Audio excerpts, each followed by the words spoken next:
Hello everyone, welcome to my channel. कैसे हो आप लोग? आई होप आप सभी लोग बहुत अच्छे होंगे। आज मैं इस वीडियो में आप लोगों से बात करने वाली हूँ जल्दी प्रेग्नेंट कैसे हो। कोई भी महिला या फिर पुरुष जो न्यूली मैरिड होते हैं चाहते हैं 1-2 साल वो इंजॉय करे, कंसीव ना करे बेबी। लेकिन जब वो प्लान करते हैं तो 1, 2 या 3 महीना ऐसे साथ में इंटरकोर्स करते हैं विदाउट एनी प्रोटेक्शन।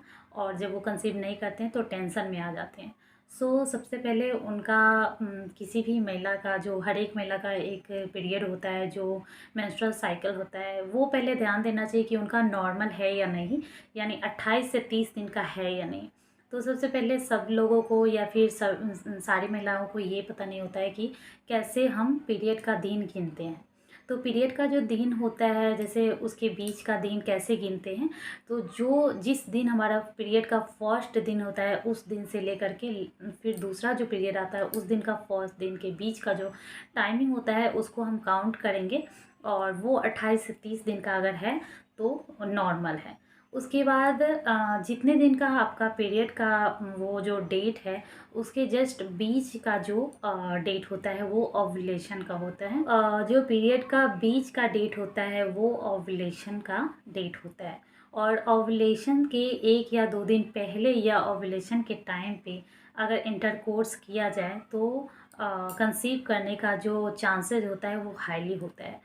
और ओव्यूलेशन के बाद अगर हम इंटरकोर्स करते हैं तो वो कंसीव करने का चांसेस बहुत ही कम हो जाता है, ना के बराबर। मैं एग्जांपल देकर बता रही हूँ, अगर पीरियड 1 तारीख को हुआ तो हमारा जो ओव्यूलेशन का डेट होगा वो 14 या 15 तारीख को होगा।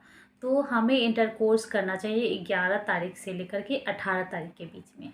और हम कंसीव करने के लिए अगर इंटरकोर्स करते हैं तो वो एक दिन गैप कर करके, एक दिन बीच करके इंटरकोर्स करना चाहिए, डेली ना करें। जैसे कि 11 तारीख से लेकर के 18 तारीख के बीच में अल्टरनेट एक दिन बीच कर करके ये इंटरकोर्स करते हैं। उसके बाद नेक्स्ट जो मंथ होता है, नेक्स्ट मंथ में जिस दिन पीरियड का डेट हुआ, अगर हम पीरियड मिस कर दिए, जैसे 1 तारीख को हुआ, नेक्स्ट मंथ में 1 तारीख को नहीं हुआ, तो 2 तारीख से ही हम वो करना स्टार्ट नहीं करेंगे, मतलब जांच करना स्टार्ट नहीं करेंगे, प्रेगनेंसी टेस्ट करना स्टार्ट नहीं करेंगे। कम से कम 8 दिन रुक जाएंगे, उसके बाद टेस्ट करेंगे। और उसके बाद आप लोगों को पता ही होगा कि टेस्ट करने के बाद प्रेगनेंसी है, मतलब कंसीव हुआ या नहीं, वो पता चल जाएगा। अच्छा, मैं एक और बात बताना चाहती हूँ। जैसे कि ओव्यूलेशन का जो डेट होता है वो कैसे पता करें, इसका एक और मैं बात बता दूँ। जैसे कि मैंने बता दिया कि नॉर्मल जो होता है वो 28 से 30 दिन का होता है। लेकिन अगर आपका 28 से 30 दिन नहीं हुआ, काउंट करने के बाद 28 से 30 दिन नहीं हुआ, उससे कम या ज़्यादा हुआ, आप कैसे समझोगे कि आपका ओव्यूलेशन डेट कौन सा है? इसका 2 उपाय है। पहला उपाय ये है कि 1 महीना, 2 महीना, 3 महीना, 3 महीना ऐसा करके देखिए आप, गिन-गिन के, कि फर्स्ट पीरियड से नेक्स्ट पीरियड के बीच में कितना डेट हुआ, उतना लिख लीजिए। फिर नेक्स्ट पीरियड का डेट से उसके नेक्स्ट पीरियड का डेट लिख लीजिए। और उसके बाद जो आगे पीछे होता है, जैसे किसी महीना में 24 दिन का हो गया, किसी महीना में 26 दिन का हो गया, किसी महीना में 28 दिन का हो गया, तो उसके बीच का हम लेंगे और वो मान लेंगे कि मेरा ओव्यूलेशन का उसके बीच का डेट होगा। जैसे कि एक महीना में 24 से 26 हो गया, एक महीना में 26 से 28 हो गया, ऐसे करके तो हम मान लेंगे कि 25 से 27 ऐसा हमारा पीरियड 25 दिन का होगा या फिर 27 दिन का होगा, ऐसा मान लेंगे।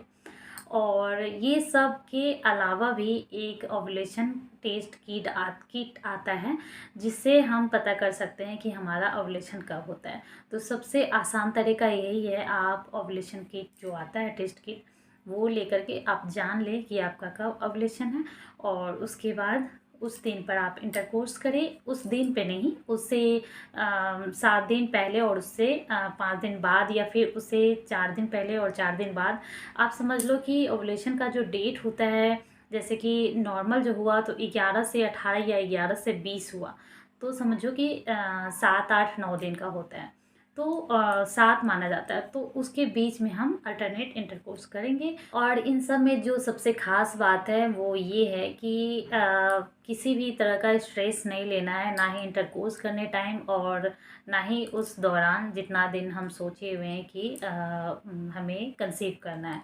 तो किसी भी टेंशन से दूर रहना है, या फिर घर का टेंशन हो या फिर जॉब का टेंशन हो या हस्बैंड का लड़ाई झगड़ा कुछ भी हो, वो सब टेंशन से दूर रहना है। और दोनों लोगों को, ये नहीं कि सिर्फ महिला को, महिला और पुरुष दोनों को, हस्बैंड वाइफ दोनों को टेंशन से दूर रहना है, स्ट्रेस से दूर रहना है। अगर इन सारे चीज़ों के बाद भी आप कंसीव नहीं करते हो तब आपको डॉक्टर के पास जाना चाहिए। इससे पहले आपको डॉक्टर के पास नहीं जाना चाहिए, क्योंकि डॉक्टर के पास जाने के बाद, टेस्ट कराने के बाद टेंशन बढ़ ही जाता है। तो अच्छा है कि आप अपना उपाय करके 2-3-4 महीना ये सब करके उसके बाद भी अगर नहीं होता है तो भी इतना जल्दी नहीं जाना चाहिए। मैक्सिमम आप 1 साल का टाइम ले सकते हैं अपने बीच, और सारा कुछ करने के बाद आपको डॉक्टर से चेक करवाना चाहिए, और अगर कुछ प्रॉब्लम है तो दिखवाना चाहिए। तो ये मेरा अपना एक्सपीरियंस है, ये मेरा जानकारी है, मैं कोई डॉक्टर नहीं हूँ। मुझे जैसा लगता है मैंने वैसा अपने फैमिली की तरह आप लोगों को बताया है। अगर वीडियो थोड़ा सा भी अच्छा लगता है तो प्लीज़ वीडियो को लाइक कीजिएगा और चैनल को सपोर्ट कीजिएगा, ताकि मैं अपना एक्सपीरियंस शेयर करती रहूँगी और अपनी जो भी जानकारी होगा वो शेयर करती रहूँगी, अपनी बहन की तरह, बड़ी बहन समझ लो या फिर फ्रेंड समझ लो। चलिए मिलते हैं नेक्स्ट ब्लॉग में, तब तक के लिए बाय।